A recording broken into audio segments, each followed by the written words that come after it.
world's largest manufacturer of television combinations. Traditional refrigerators and dual-temp refrigerators. Admiral electric ranges with Plexo heat. And Admiral radios and radios phonographs. Lights out.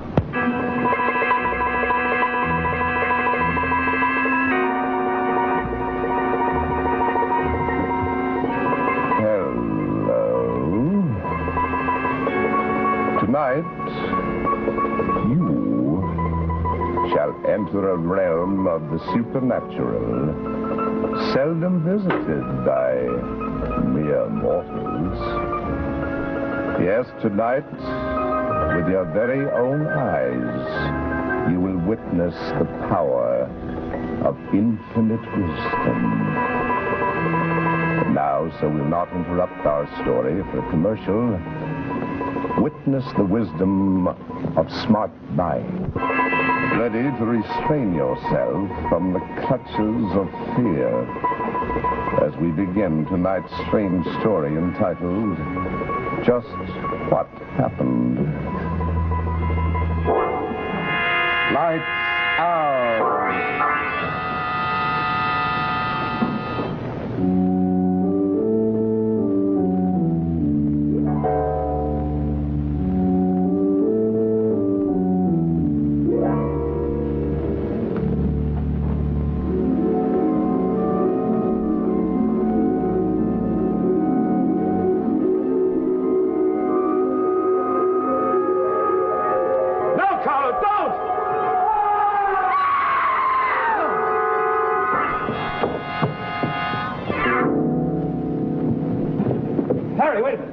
Get down there, he may still be alive. But you can't go. What do you think what you're doing? We gotta get a doctor at once. Harry, will you use your head? They may accuse us of throwing him out. We've got to get down there. They want to know how it happened. You bet they will. The police are going to ask all sorts of questions, and we're going to have to explain it somehow. We can't tell them what really happened. They'll never believe us. Let me go. We're going to have to get ourselves a story, and all of us stick to it. You're going to get out of the way.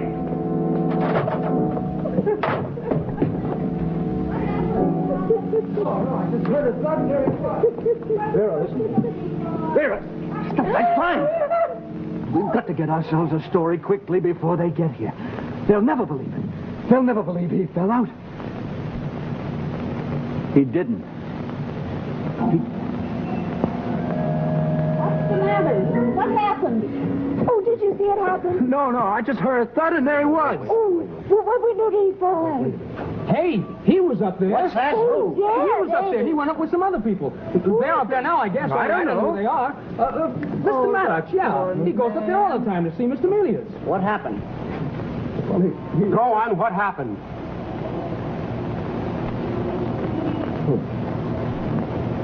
It was an accident. Mr. Melius was leaning out of the window. I guess he got dizzy because he leaned out too far and lost his balance. So. Yes, that's what happened. Are the others up there now? Yes. All right, come along. We'll see what they have to say. All right, let's break it up here. Let's move out.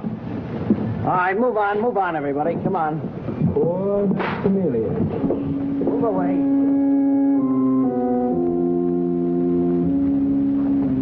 Remember what I said. Yes.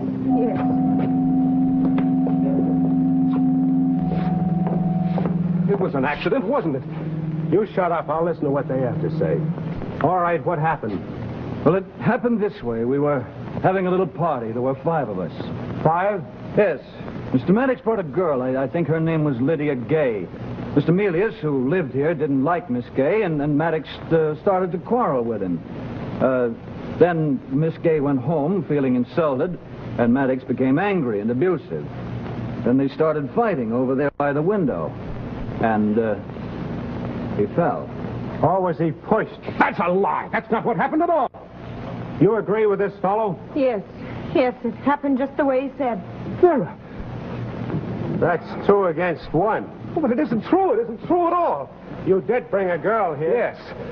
And she left in a huff? Yes, but that's no reason I would... What happened? Well, it was my fault, I admit that. But I didn't kill Carlo Melius. I didn't.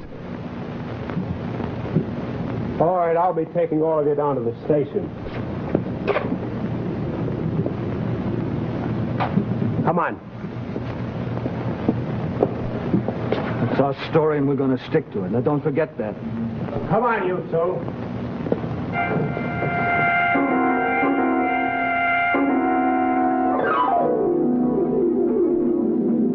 Mr. Maddox, you don't expect me to believe that. But I've told you the truth. The jury will think you're insane. Oh, I'm as sane as you are. Not with that story in that. If you want to set up a defense of insanity, all right, then go ahead and tell your fairy tale to the jury. But if you insist upon not being considered insane, then I can't let you take the stand. I admit it's a little difficult to believe. I'd rather go to an asylum than to the chair. But I don't want to be caged up with a lot of lunatics the rest of my life. I refuse to plead insanity. I'd rather take my chances. Maddox, you take my advice, and I'll save your life. All right. What do you want me to do? Good. Now, you do as I say, and you'll stand a chance of getting off with a second-degree murder verdict.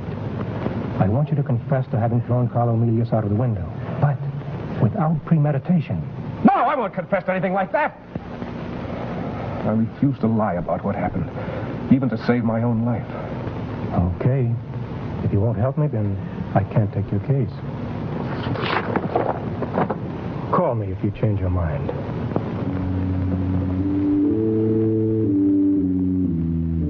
Hear ye, hear ye. All those having business before this court come forward, and ye shall be heard. People of the state of New York against Harry Maddox. Raise your right hand. Do you solemnly swear to tell the truth, the whole truth, and nothing but the truth, so help you God? I do. So help me God. Your name? Harry Maddox.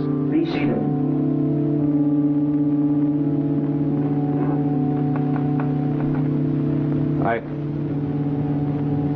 I may not be able to convince you of my innocence, because what I have to tell you is very hard to believe. I couldn't even convince my own lawyer, and he advised me to confess to something that wasn't true. To confess that I'd thrown Carl Emilius out of the window, but without premeditation. Well, that isn't true. I didn't throw Carl Emilius out the window. I'll tell you just what happened. It all began one night when I attended a lecture at Carnegie Hall. The lecturer was an Indian yogi, and he talked about spiritualism. I don't go in much for that stuff myself, but I do rather enjoy the show of a seance. Well, seated next to me was a thin young man who seemed intensely interested. We struck up a conversation, and he invited me over to his studio. That was Carl Emilius.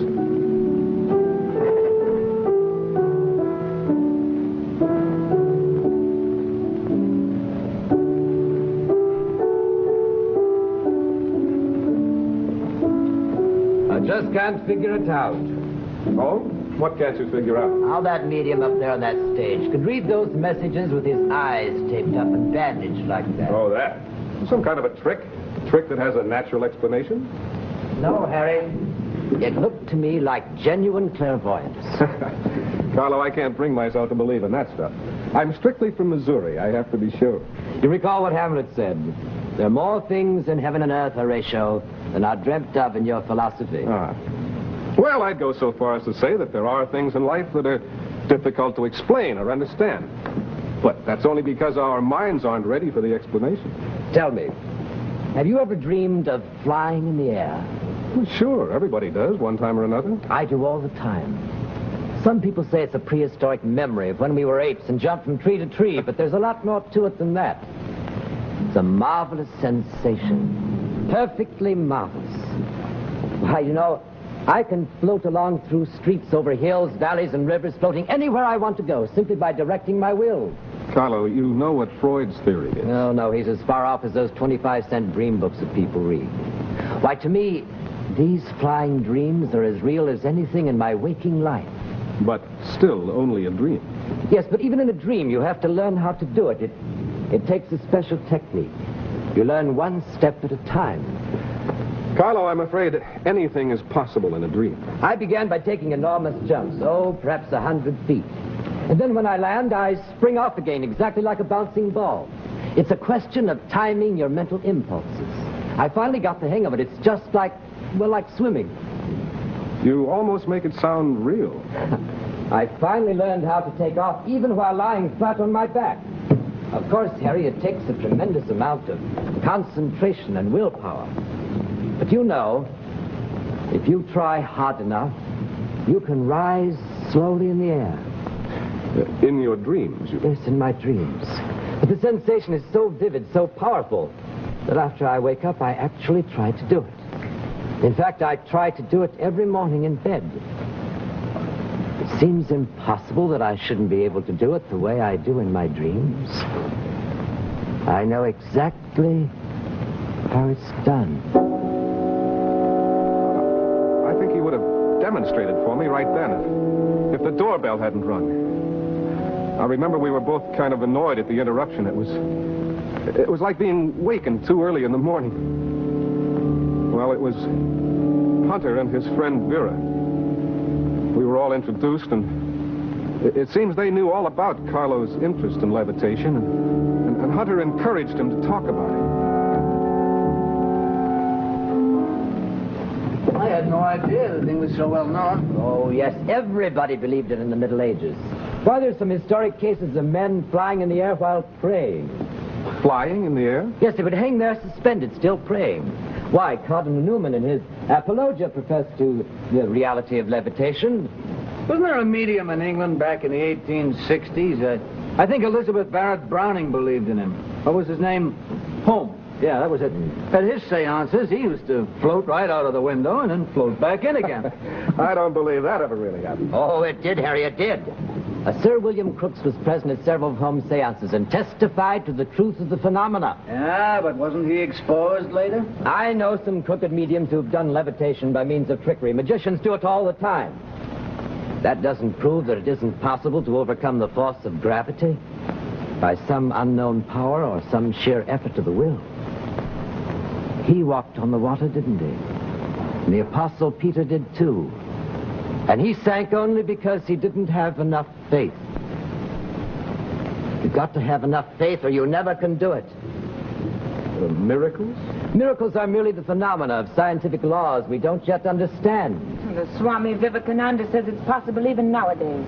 Yeah, but those miraculous things the yogis in India do, they're the result of, severe ascetic training. You can't develop these powers, Carlo, if you smoke and drink and eat steaks and chops. And I never saw a mystic with a short haircut and a close shave. Nor did I ever see one who wore smartly tailored clothes. Well, maybe you're right. But I know exactly how it's done. And I'll do it, too.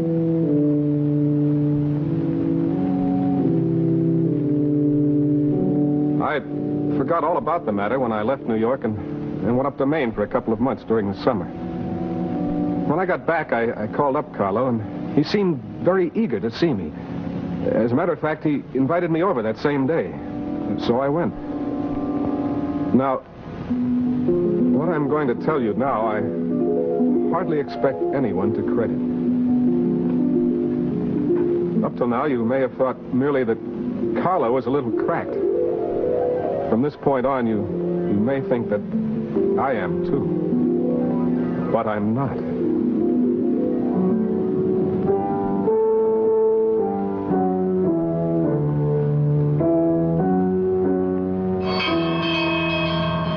Yes, come in. Come in. Harry. Harry, I'm so glad you could come. I've instituted a new way of life, Harry. Not so much to mortify my body as to refine my senses. I'm afraid I can't offer you a drink. Oh, it's all right. The smell of alcohol affects me disagreeably nowadays. Carlo, are you sure you're all right? Oh, yes, don't worry about me. I'm all right, but I do wish you'd stop smoking. Oh, I'm sorry. My senses have become so acute lately. Do you know, Harry, I can hear what people are saying out in the street. And I can read when it's almost pitch dark. There's a new power growing in me. Power? Yes. A spiritual power, perhaps psychic. It's a new kind of force, but it does take a lot out of me. I've lost about 18 pounds. But then it's easier that way. There's not so much of me to lift. Carlo, do you mean to say you've had success already? That you've actually lifted yourself? Yes, yes. This morning I succeeded in rising several inches above my bed. And the telephone rang and it seemed to break my concentration. I dropped back again. Or else the bell woke me. It's getting hard for me to distinguish between my real life and my dreams. I don't know anymore. Sometimes think I'm asleep. Then again, I don't know. Harry, I want you to watch me and see what happens. I know I need a witness in order to find out how far I'm progressing. All right. Show me.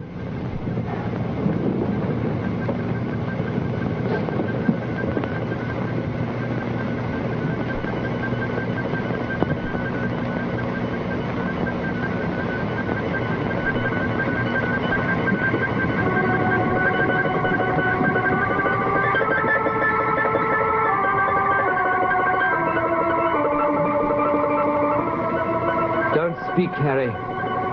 Concentrate with me. Wish with all you've got that I will lift myself.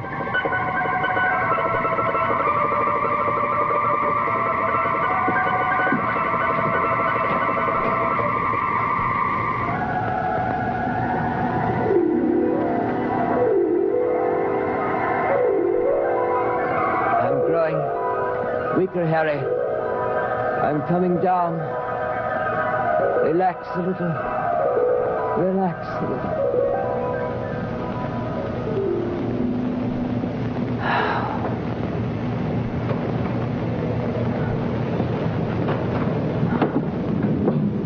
You helped a lot, Harry. I could feel your added power lifting me. Oh, my head. Do you know, Harry, with more concentration, I believe I could float about the room like Holmes did. Carlo, this is something uncanny.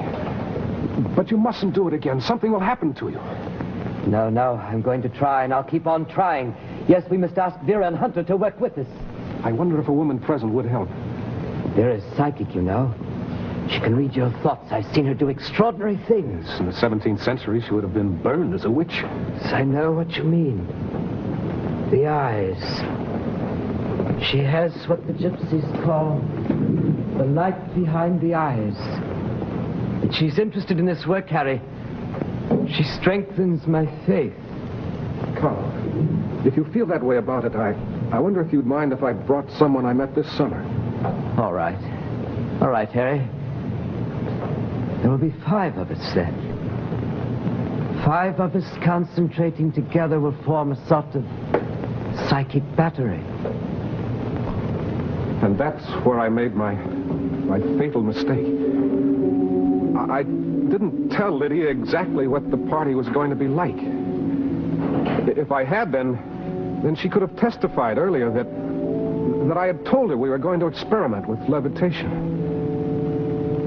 But I didn't. I wanted to surprise her. That's why all she could say truthfully was that I had asked her to come up to Carlo's with me and hadn't even told her that there wouldn't be any drinks.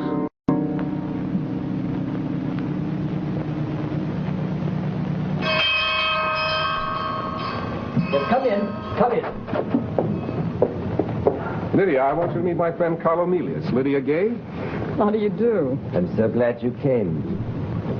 I want you to meet my other guests, Miss Vera Manson, Mr. Hunter. Oh, no, Harry. Well, Mr. Milius, I wouldn't want you to paint my portrait. I wouldn't have but one eye and probably no feet. I'm afraid you don't flatter anyone who sits for you. I'm afraid you don't know much about modern art, Miss Gay. Modern art? Why, my dear girl, I guess I ought to know something about it. I played Ophelia in Hamlet, with modern costume and no scenery.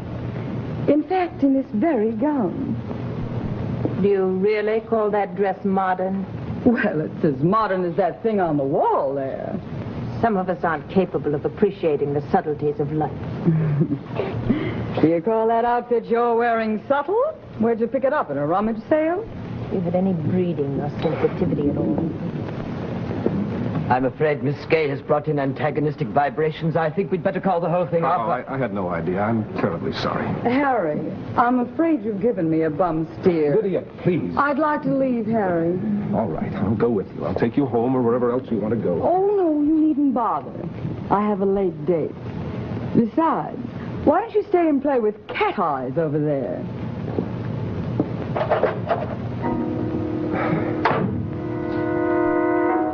You can imagine how ruffled we all were, but there was absolutely no comment at all. We all tried to ignore the episode, all except Carlo. Vera finally succeeded in getting him to agree to go on with the seance. Now, you heard Hunter and Vera testify here that Carlo and I got into a fight over the incident. The idea of Carlo Melius, who was always peaceful, and was weakened by his fasting anyway. He weighed only 118 pounds. The idea of his getting into a vulgar brawl is absurd. So there you have the setup for that night in Carlo Melius' studio. The night he died.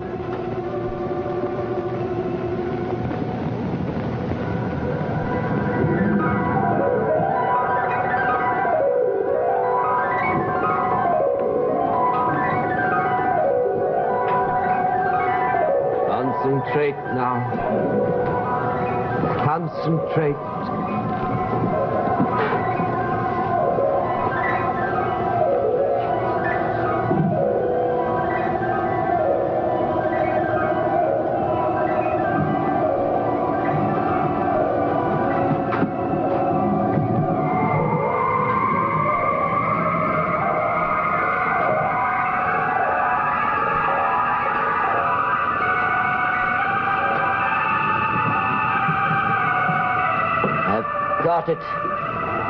I've got it. The whole secret has been revealed to me. Faith, will, serenity. We must have them all. I know now that I can float out the window into the street.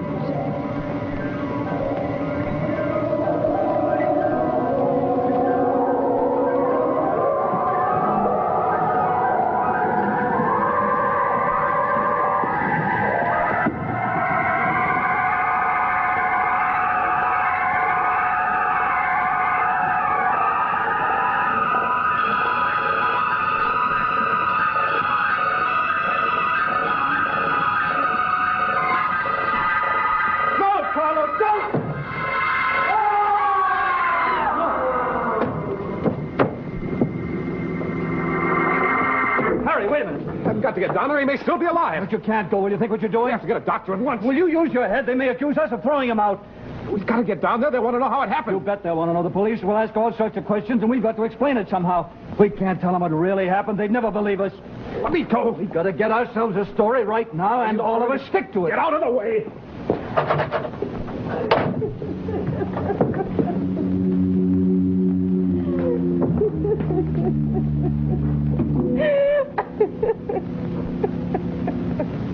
And that's exactly what happened. It was my fault. I probably broke the spell by shouting. But I was only trying to save him. That's the truth about the death of Carlo Melius.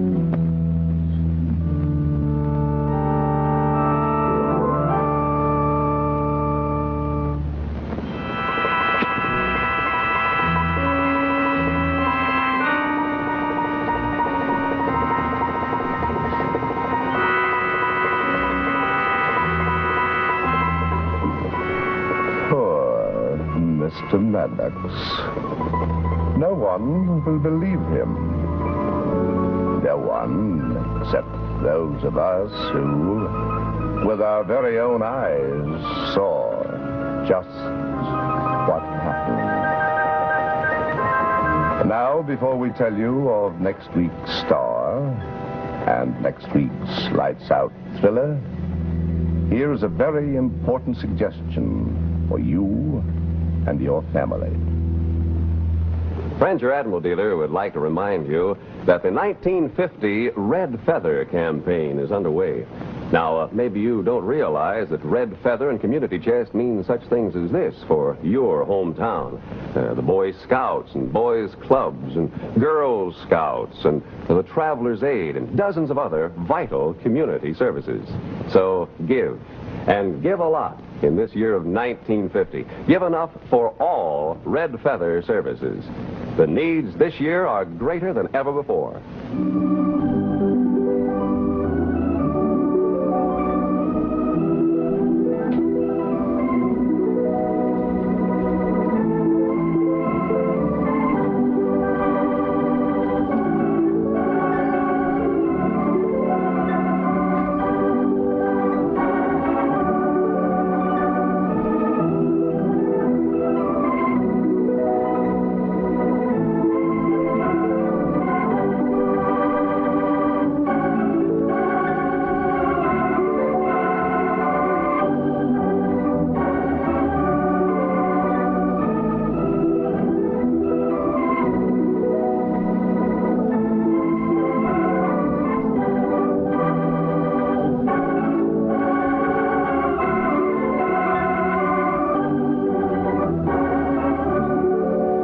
Join us again on Lights Out next Monday night, when your Admiral dealer will present the distinguished actress, Miss Florence Reed, in an unusual Lights Out thriller entitled The Thing Upstairs.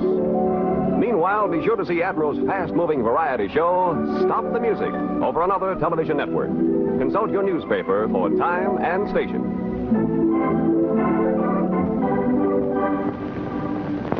NBC Television.